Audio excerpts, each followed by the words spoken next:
So we're locked in right now to New York City as New Yorkers are starting to realize something now that the campaign is over and the governing has begun, right?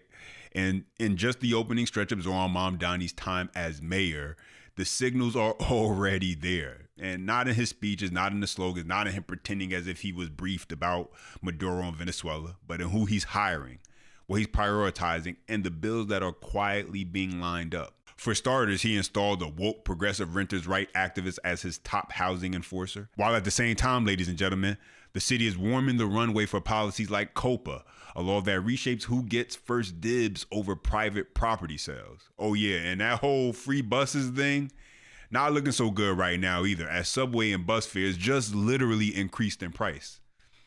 And so suddenly New Yorkers are asking the question nobody wanted to ask during the campaign. What exactly are they voting for? Because Mamdani's early actions are showing more government control, less ownership, and fewer reasons for people who actually pay the bills in New York City to stick around. And so once you see the pattern, you'll understand exactly why New Yorkers are going to realize real quick they're cooked. As always, smash that thumbs up button. Let me know you love the video. Subscribe to the channel for more and share this video. That way more people see what's really going on. You might not like the truth, but I'll never tell a lie. Just 1 week after officially being sworn in as mayor of New York City, and after promising free everything, New Yorkers woke up to a fare hike at the MTA. What happened to those free buses? It's almost like the mayor of New York has no say on MTA fares, seeing as how that's the governor's job and not the mayor's. Y'all are cooked. Exactly. And so I know New Yorkers woke up pissed today because all they kept hearing from Mamdani is free, free, free, free, free with the buses and with other things. And a week into his term as mayor, bus fares increase. And the reason is because the mayor doesn't actually control the subway and bus fares. Go figure. He lied and told New Yorkers a bunch of things and they believed him. That decision comes from the MTA and more specifically the MTA board. And that fare increase, it was already approved months ago before Mamdani even took office. It was already locked in. It only officially kicked off this month. And so no, Mamdani didn't wake up, sign a paper and jack up the commute. That's not how it worked. But, and this is the important part, he still owns the expectation because the MTA isn't some random private company either. It's a state authority. The governor has the most influence and the mayor only recommends a handful of board members. And so if you're promising free transit, what you're really saying is I'm going to try and convince a whole power structure to go along with me. Can't promise anything though. And so New Yorkers are learning the hard way in real time the difference between what sounds good on the campaign trail and what you actually have the power to do once you're in office as mayor. And so that brings me to something he does have the power over, and that's who he decided to appoint for his tenant director, a woke, progressive, liberal white woman, of course, who has said some pretty wild things that New Yorkers need to be highly concerned about. Take a listen. I think the reality is that for centuries, we've really treated property as an individualized good and not a collective good.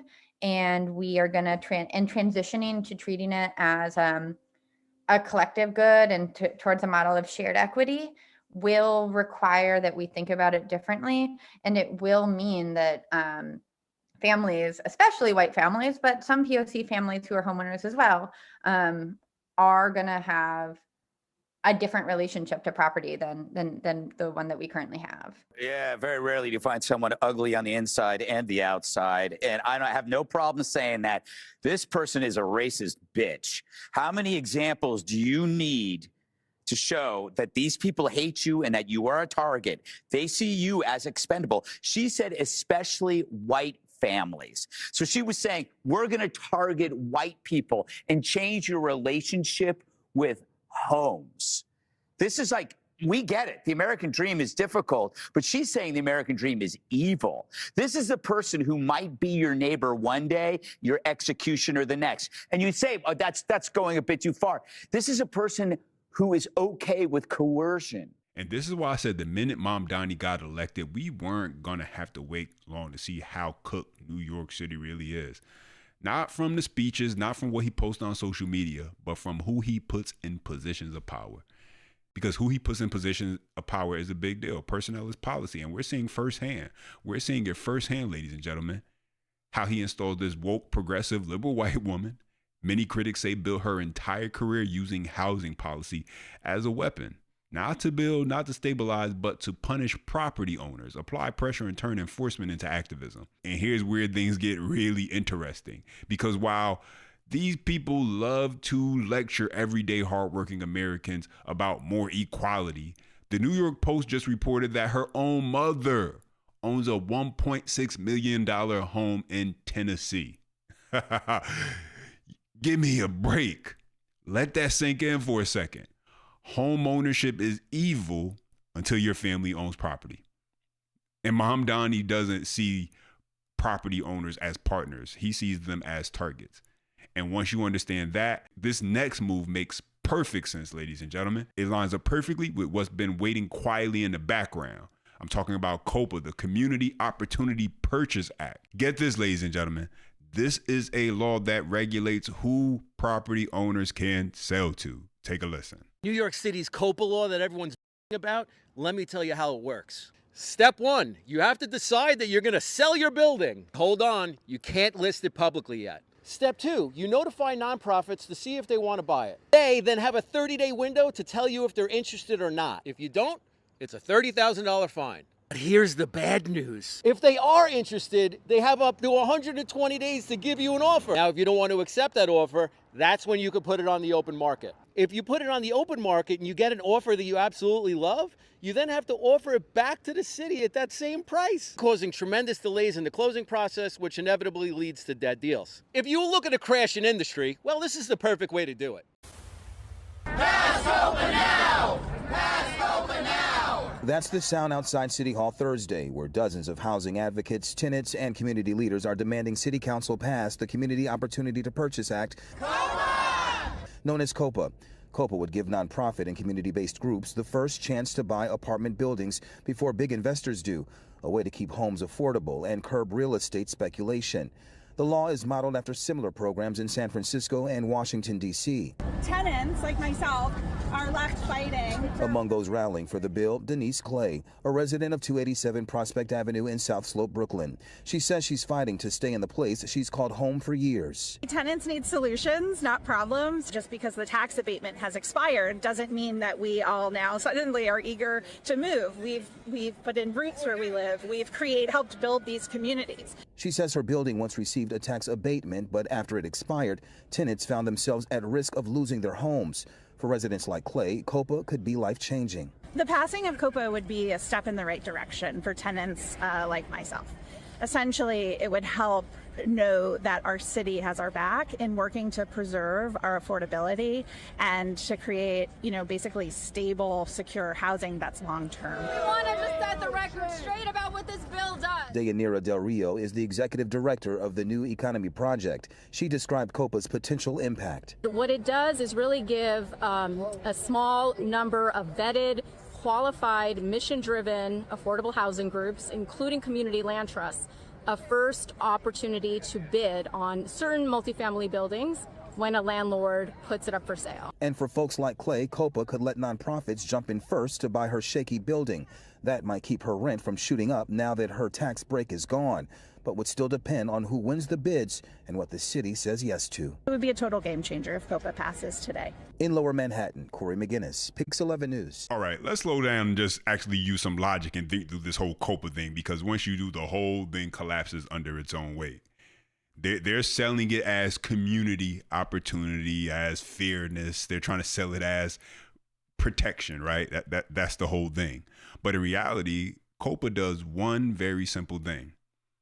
It creates more barriers for property owners in a city that already punishes ownership.